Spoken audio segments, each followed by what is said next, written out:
Eravamo 3 sorelle, papà e mamma, e nonno e nonna. Per fortuna che i miei genitori erano contadini, andavano in campagna, coltivavano grano turco, frumento, tutte quelle cose che servono che fanno i contadini.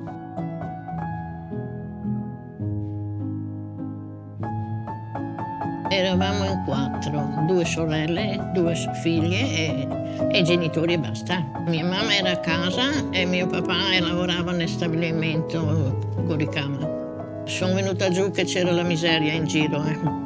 Di conseguenza sono venuta giù. Quando si è piccoli non si capisce tante cose.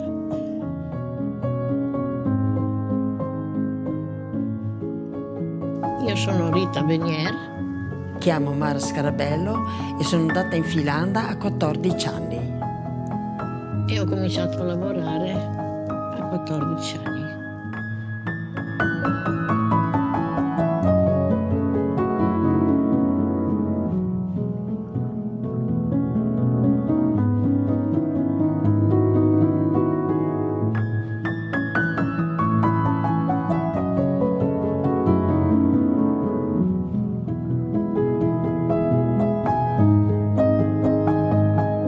Io ho fatto la scuola lì, volevo fare le medie e non mi hanno accettato.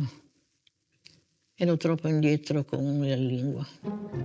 Allora sono andata in un'officina, c'era un nastro che girava e io dovevo pulire l'occhio della forbice perché era grezzo e io dovevo pulirlo. E il padrone cercava di stare attento se veniva la finanza e invece un bel giorno sono accorti, è arrivata la finanza e mi ha detto: tu non hai età per stare qua, vattene a casa. E così sono dovuta andare a casa. C'era bisogno di soldi e non si guardava l'età. Perché mio papà conosceva una signora che lavorava dentro, al momento non c'era posto, appena che arrivava al posto lo avvertiva e così ha fatto. È venuto a casa, mi ha detto che l'aveva avvertito, che il posto c'è e sono andata. E finisco quel lavoro là, dopo mia mamma ha cercato in tutti i modi di farmi entrare in un lavoro e sono entrata in Finlandia. Partivo da Maniago di Mezzo, andavo in Colvera a piedi perché la bicicletta era un lusso che non tutti si potevano permetterselo. E c'era inverno e non era neanche caldo, con una sciarpa e un paio di dalmine. Quando arrivavo in Finlandia avevo le caviglie tutte insanguinate perché quella volta non c'erano le scarpette.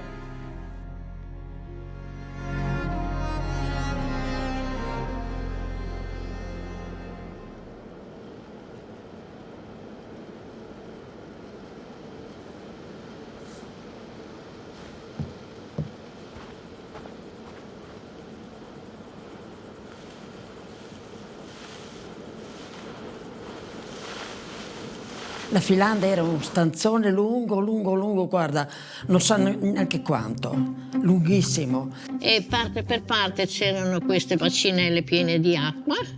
E tutte queste donne, una dietro l'altra, in mezzo c'era un corridoio e c'erano 2 direttrici, metà una, metà l'altra, perché era grandissimo, uno non poteva fare tutto.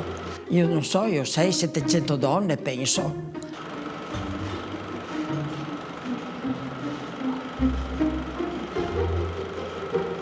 C'era dei periodi che serviva anche l'ombrello sopra la testa di quelle che erano sedute, che non si muovevano. Con tutto questo vapore, perché c'era vapore, l'acqua bolliva, c'era il vapore e ti scendevano le gocce in testa. C'era tanta umidità perché l'acqua bollente fa solo umidità. C'era un uomo a basso che aveva credo che abbia avuto il forno, perché io non sono mai stata a vedere la ciminiera che tirava sul fumo.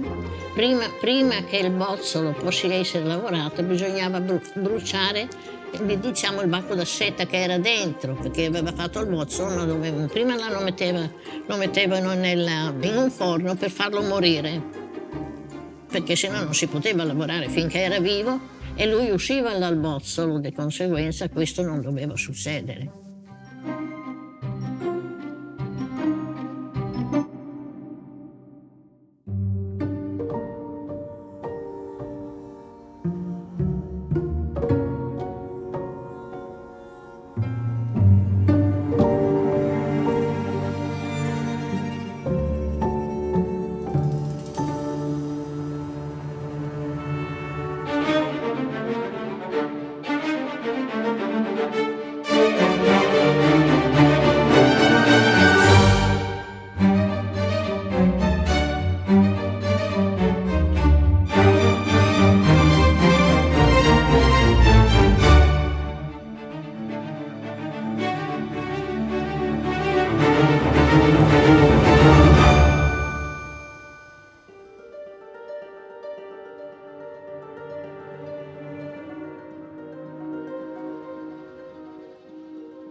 suonava la sirena, alle 7, 7:30 si doveva essere dentro. E dopo, quando si era dentro, si cominciava a lavorare. C'era la scovolina, che era la prima che entrava, che allora c'era anche una bacinella grande con l'acqua bollente, allora non a 60 gradi, e sopra c'erano, per coperchio, era come una spazzola rotonda così, che girava sopra i bozzoli. Il lavoro che faceva trovare il filo al bozzolo.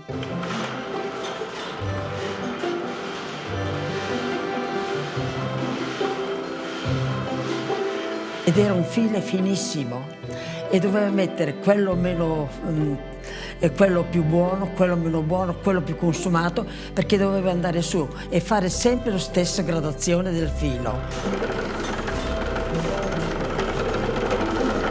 Venivano a prendere questa seta che veniva dietro i cassettoni e provavano la seta se era stata fatta perfetta, perché doveva essere il filo perfetto, preciso. Era un lavoro non da poco, perché quando venivano a prendere queste mattasse, diciamo, no? Era il terrore quando ritornavano a portarle, perché pensavi di avere anche sbagliato, di non aver fatto giusto, era il terrore. Io facevo la nodatrice, quella che annodava i capi rotti, e siccome non c'era nessuno che mancava nella filanda, allora mi ha messo su una bacinella di quelle lì. E l'acqua era che scottava, e quando è passato avevo le vesciche alte così. Mi hanno fasciato e da quella volta non mi hanno messo più in quella bacinella a fare quel lavoro lì.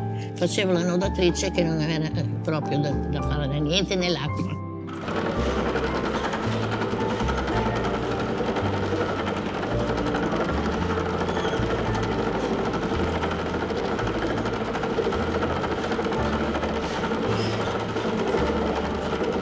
Quando vedevo che avevano dei capi rotti, perché naturalmente il filo non sempre era forte da non rompersi, con 4 erano abbastanza grosse, ma non tanto, e quando era rotto il capo ero io che dovevo andare ad aggiustarlo. Quando io glielo mandavo alle mistre, quelle facevano in modo da trovare il primo filo, un filo solo, e dovevano con 4 o 5, dipendeva dalla grossezza che serviva la seta, con 4 o 5 insieme, bozzoli, andava su per farsi la matassa.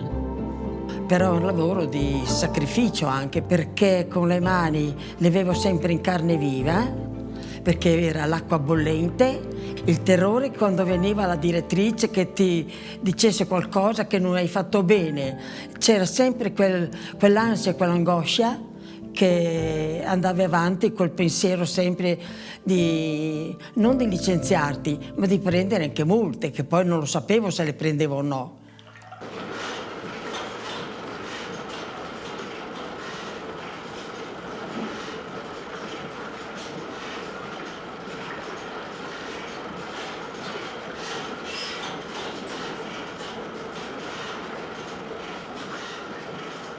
Come in gruppina avevo un altro lavoro che non era pagato.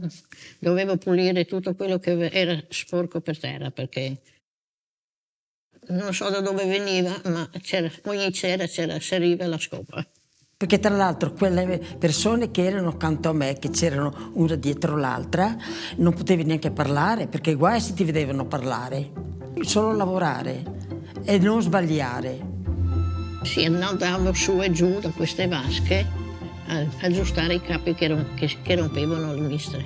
Ogni volta che mi fermavo da una che aveva il capo rotto potevo fare una chiacchierata, sì. Mia sorella voleva venire con me, voleva venire in Finlandia, è venuta. E quando è venuta dentro, il direttore l'ha presa, le ha fatto un po' di spiegazioni e dopo gli ha solo detto: spero tu diventi brava come tua sorella. Per me è stato un complimento. E poi io quando ero a lavorare, anche in Finlandia, venivo a casa, aiutavo i genitori, mio papà e mia mamma, si andava a tirare giù le foglie del gesso per dare da mangiare ai bacchi da seta.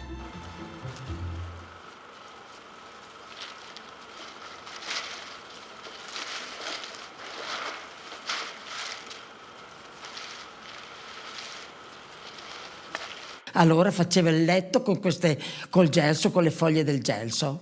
Alla fine si faceva i sacchi dei bozzoli, si portava nel posto dove dopo li mandavano via. Ci si incontrava con qualche amico in piazza, dopo state a lavorare tutto il giorno in Finlandia. Sono stata a lavorare in Finlandia? Mi chiedevano, perché l'odore dei bigatti bolliti era cattivo. Prendeva i vestiti, proprio sentivano l'odore del bozzolo seccato.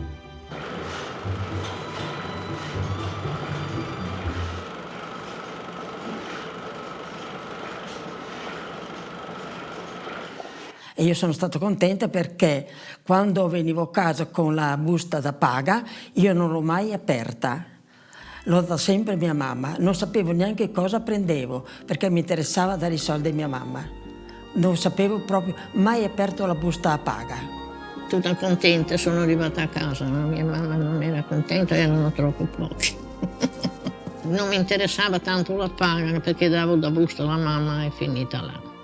A me non serviva, non mi bastava che mia mamma arrivasse a fare da mangiare. Che qualche volta lei era pulenta la mattina. Era più forte di me portarla a mia mamma, che era una gioia dare la busta del paga. Con tutte quelle mistri che avevo io, quelle 7-8 che erano nelle caldaie, si mettevano un soldino ciascuno e mi mandavano a me a prendere una bottiglia di vino. E si andava giù verso le pestiere, la roba così, tutte quante a bere il bicchiere del vino.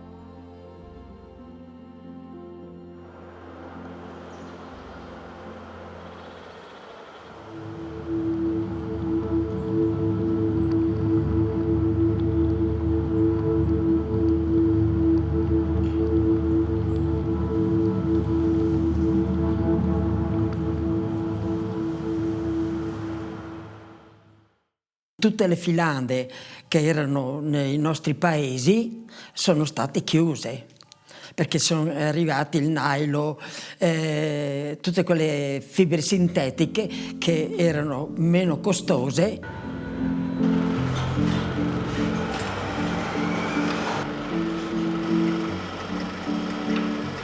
Perché la seta era bella, ma però costava. Io mi ricordo che prendevo le calze di seta e che si rompevano, però me l'aggiustavano. C'era come un uncinetto che anzi ero andata anche a imparare per aggiustare le calze. Adesso non lo fai più, perché adesso se si rompe la butti perché non puoi aggiustarla, ma quella volta sì, perché costavano, e tanto anche.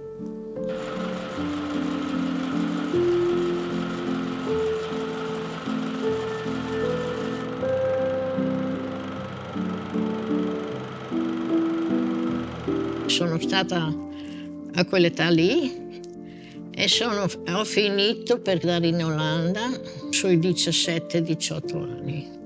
Io sono purtroppo sono nata coi dolori e allora i 6 anni che ho fatto là con l'acqua bollente, sempre le mani nell'acqua, ho dovuto smettere a 6 anni ho fatto, altrimenti avrei continuato, però non potevo più farlo. La giovinezza, avevi tanta strada da fare, però era bello, anche se era sacrificio, però lo facevi volentieri, anche perché tu portavi a casa i soldi per i tuoi genitori che avevano molto bisogno. E la soddisfazione di essere che è stata trattata bene è solo quella, perché qualche volta avevo trovato anche di quelli che non erano così trattarmi bene. Solo il direttore della Finlandia mi ha detto che ero brava, ma a casa mia, anche se lo ero, nessuno mi ha mai detto che ero brava.